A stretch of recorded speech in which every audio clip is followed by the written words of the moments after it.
بریم با هم یه سالاد خیلی خوشمزه درست کنیم. اول نون باگت خمیر ترش رو برمیداریم و برش میزنیم.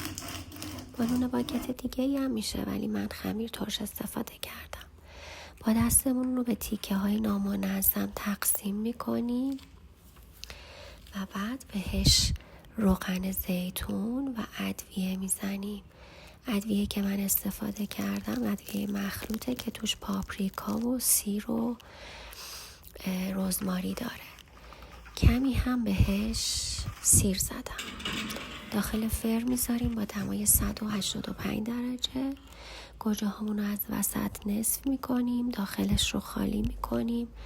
گوشتش رو کامل باید بیاریم بیرون که آب نندازه، چون قراره بره داخل فر و اگه گوشت داشته باشه درست نمیپزه. بعد داخل گوجه هامون رو سیر و آب لیمو میریزیم و در آخر یک کوچولو بهشون روغن زیتون اضافه میکنیم. گوجه ها هم میرن داخل فر با دمای 200 درجه سانتیگراد تا آبشون کامل کشیده شه. برای سس روغن زیتون و آب لیمو، کمی ادویه و نمک اضافه میکنیم، ترکیب میکنیم و بعد پیازها رو حلقه‌ای میکنیم و به اون سسمون اضافه میکنیم. وقتی خواستیم سرو کنیم اسفناجا رو که ترجیحاً بیبی اسفناج هستن داخل ظرف اصلیمون میریزیم و بعد نون رو که آماده و گریل شده هستش روی سالادمون اضافه میکنیم.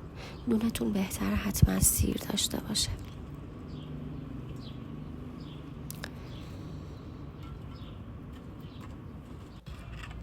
بعد گوجه هامونو که آماده شدن روی سالاد میچینیم و در آخرم پیازمون رو به همراه سوسی که درست کردیم به موادمون اضافه میکنیم. انقدر این سالاد خوشمزه است که اصلا از خوردنش سیر نمیشیم.